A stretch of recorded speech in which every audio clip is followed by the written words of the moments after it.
Assalamualaikum warahmatullahi wabarakatuh. Saya Yunisa Fauzia dari kelas 11 MIA 5 Mandua Tasikmalaya akan menjelaskan materi dari sejarah kebudayaan Islam, yaitu tentang pembaharuan.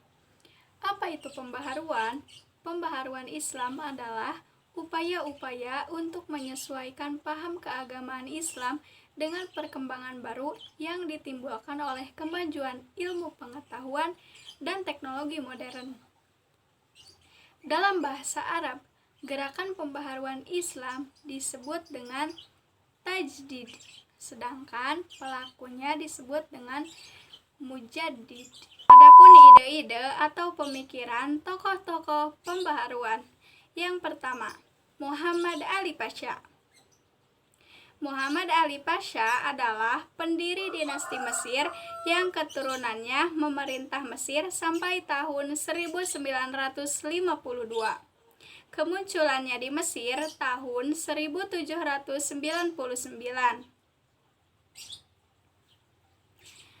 Pemikiran Muhammad Ali Pasha. Yang pertama, dalam bidang militer.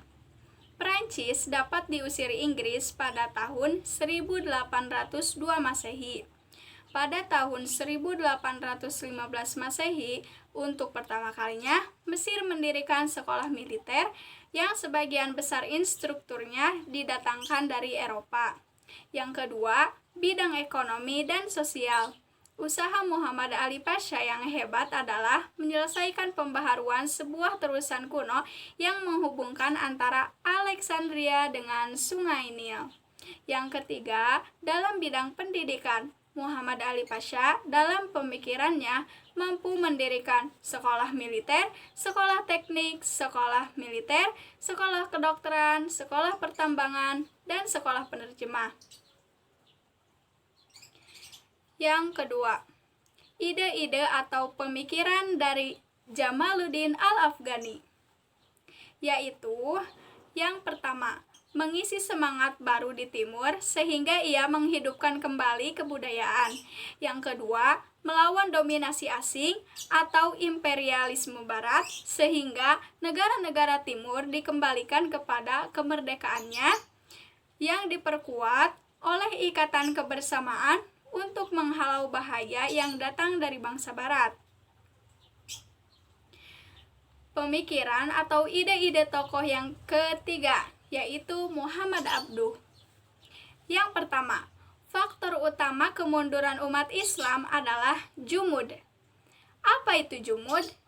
Jumud yaitu keadaan membeku sehingga umat tidak mau menerima perubahan yang dengannya membawa bibit kemunduran umat saat ini, atau dalam bahasa Arab disebut juga dengan al-jumud illatun tazawul.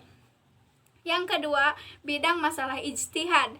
Pendapat tentang dibukanya pintu ijtihad bukan semata-mata pada hati, tetapi pada akal. Karena agama dan akal yang pertama kali mengikat tali persaudaraan.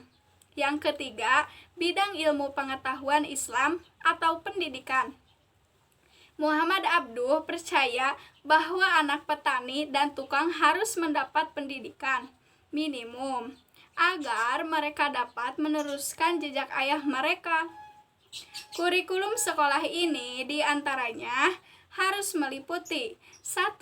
Buku intisar doktrin Islam yang berdasarkan ajaran Sunni dan tidak menyebut agam perbedaan sektarian.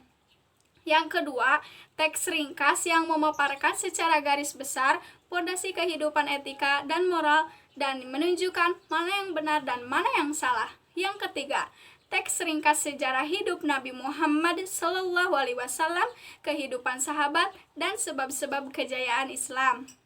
Sedangkan untuk sekolah menengah haruslah mereka yang ingin mempelajari syariat, kedokteran, militer, atau ingin bekerja. Kurikulumnya haruslah meliputi 1. Buku yang memberikan pengantar pengetahuan, seni logika, prinsip penalaran. Yang kedua, teks tentang doktrin. Yang ketiga, teks sejarah yang meliputi berbagai penaklukan dan penyebaran agama Islam. Yang keempat, teks yang menjelaskan mana yang benar dan mana yang salah. Adapun pendidikan yang lebih tinggi lagi untuk guru dan kepala sekolah menurut Muhammad Abduh yaitu mencakup 1. Tafsir Al-Quran, 2. Ilmu bahasa dan bahasa Arab, 3. Ilmu hadis, 4. Studi moralitas atau etika, 5. Prinsip-prinsip fikih, 6. Seni berbicara dan meyakinkan, 7. Teologi dan pemahaman doktrin secara rasional. Yang keempat, bidang keluarga dan wanita. Menurut Muhammad Abduh sendiri, kondisi terpenting dari masyarakat baru adalah individu. Umat terdiri dari unit-unit keluarga. Nah, menurut Muhammad Abduh, jiwa wanita memang punya kualitas memimpin dan kualitas membuat keputusan. Maka keunggulan pria tak berlaku lagi. Beliau juga berkata bahwa penyebab perpecahan atau fitnah dalam masyarakat adalah karena pria mengumbar hawa nafsunya. Ide-ide atau pemikiran tokoh yang keempat yaitu Muhammad Rashid Ridho. Tujuan Rashid Ridho dalam menerbitkan majalah Al-Manar yaitu untuk mengadakan pembaharuan melalui media cetak yang di dalamnya berisikan bidang sosial, agama, dan ekonomi. Yang pertama, bidang keagamaan. Pemikiran pembaharuan Muhammad Rashid Ridho dalam bidang keagamaan bisa dikatakan sama seperti pemikiran Muhammad Abduh. Yang kedua, bidang pendidikan dan ilmu pengetahuan. Gambaran tentang kemajuan teknologi yang dicapai oleh bangsa Barat mendapatkan tanggapan positif dari Muhammad Rashid Ridho. Adapun ide-ide atau pemikiran yang kelima yaitu menurut Muhammad Iqbal. Menurut pandangan Iqbal terdapat beberapa sebab kemunduran umat Islam. Salah satunya yaitu ada kecenderungan umat Islam terjerembab pada faham fatalisme yang menyebabkan umat Islam pasrah kepada nasib dan enggan bekerja keras. Untuk mengatasi berbagai persoalan yang dihadapi umat Islam, maka Muhammad Iqbal menawarkan beberapa solusi atau ide atau pemikiran yang harus diterapkan, yaitu secara konsisten menerapkan konsep dinamisme Islam. Dinamisme Islam yaitu dorongannya terhadap umat Islam supaya bergerak dan jangan tinggal diam. Yang kedua, hukum Islam tidak bersifat statis, tetapi dinamis dan berkembang sesuai dengan perkembangan zaman.